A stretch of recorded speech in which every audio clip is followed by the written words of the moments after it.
Hi friends, எல்லாத்துக்கும் வணக்கம். இன்றைக்கி வந்து டோனட் எப்படி செய்கிறதுன்னு பார்க்கலாம். அதுக்கான தேவையான பொருட்கள் எல்லாம் ஸ்க்ரீனில் கொடுத்துருக்கேன், பார்த்துக்கோங்க. எல்லாம் செக் பண்ணிக்கோங்க என்னென்ன பொருள் வேணும்னு. நான் 1/4 கிலோ மாவு அந்த அளவுக்கு நான் இன்றைக்கி ரெசிபி போட்டிருக்கேன். நான் செஞ்சுருக்கேன். நீங்கள் ட்ரை பண்ணி பாருங்கள் ஒரு நாளைக்கு. நான் ஃபஸ்ட்டு ஈஸ்ட்டு போட்டுக்கிறேன். ஈஸ்ட்டும் சுகரும் போட்டு நல்லா கொஞ்சம் தண்ணி ஊற்றிக்கணும். நம்ம எடுக்கிற தண்ணியில் கொஞ்சம் அளவாக தண்ணி ஊற்றிக்கணும். எல்லாத்தையும் ஒட்டுக்க ஊற்றிடக்கூடாது. நல்லா சுகர் வந்து நல்லா மெல்ட் ஆகிற அளவுக்கு, அதாவது சுகர் வந்து நல்லா கரையணும். சுகர் வந்து நம்ம கையில் இது பண்ணக்கூடாது. சுகர் நல்லா கரையிற அளவுக்கு நம்ம கலக்கி எடுத்துக்கலாம். கையில் நம்ம இது பண்ணுற கையிலேயே மாவு பிசைகிற மாதிரி இருந்தால் நல்லா அதை பீட் பண்ணி இது பண்ணிவிட்டு அதுக்கு அடுத்தது நம்ம மாவு போடணும். நான் சுகர் கரைஞ்சிருச்சான்னு பார்க்குறேன். லைட்டாக இருந்துச்சு, அதனால் நானே லைட்டாக இது பண்ணி விட்டுட்டா கரைஞ்சிருச்சு. அடுத்தது நம்மளோட ட்ரை இன்க்ரீடியண்ட்லாம் போட்டுக்கலாம்.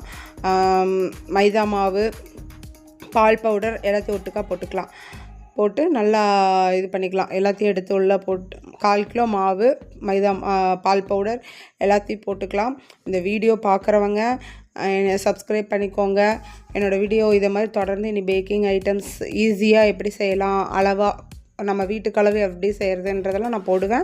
என்னை ஃபாலோ பண்ணிக்கோங்க, சப்ஸ்கிரைப் பண்ணுங்கள், என்னோடய வீடியோக்குள்ளே சப்போர்ட் பண்ணுங்கள், லைக் பண்ணுங்கள். உங்களுக்கு இந்த ரெசிபி பிடிச்சதுன்னா என்னோடய லைக் பண்ணிக்கோங்க.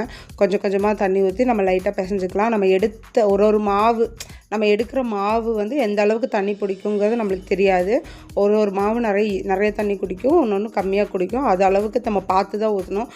எல்லா தண்ணியும் இது போடக்கூடாது. எல்லாம் நல்லா இது பண்ணதுக்கப்புறம் நம்ம பட்டர் போட்டுக்கலாம். கடைசியாக தான் நம்ம பட்டர் போடணும்.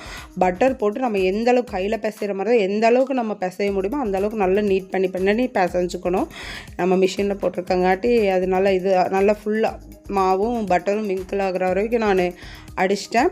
எல்லாம் ரெடி ஆயிடுச்சு, மாவு ரெடி ஆயிடுச்சு. நம்ம கையில் எடுத்து நம்ம கொஞ்சம் நீட் பண்ணிக்கலாம்.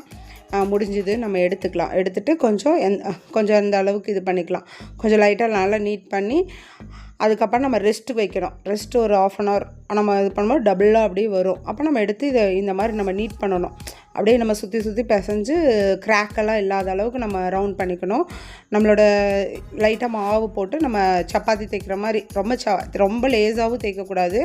நம்மளுக்கு ஒரு 1/4 இன்ச் திக்னஸோடு தான் நம்ம இது பண்ணணும். அப்போ தான் நம்ம அதை எடுக்கிறதுக்கு நல்லா வரும்.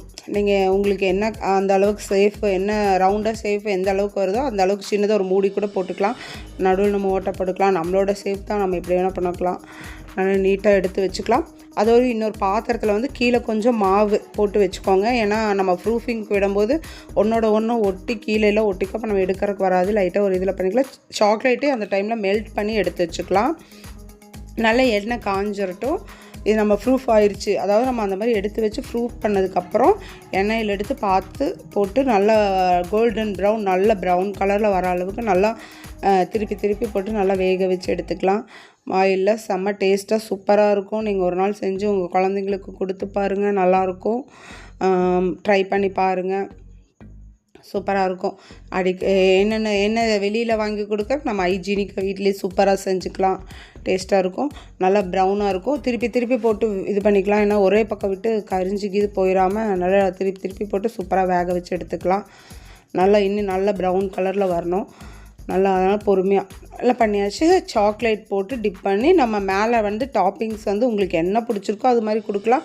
இந்த சாக்லேட்டுன்ட்டு இல்லை, ஒயிட் சாக்லேட்டு இல்லை, நம்ம என்ன வேணால் இது பண்ணிக்கலாம்.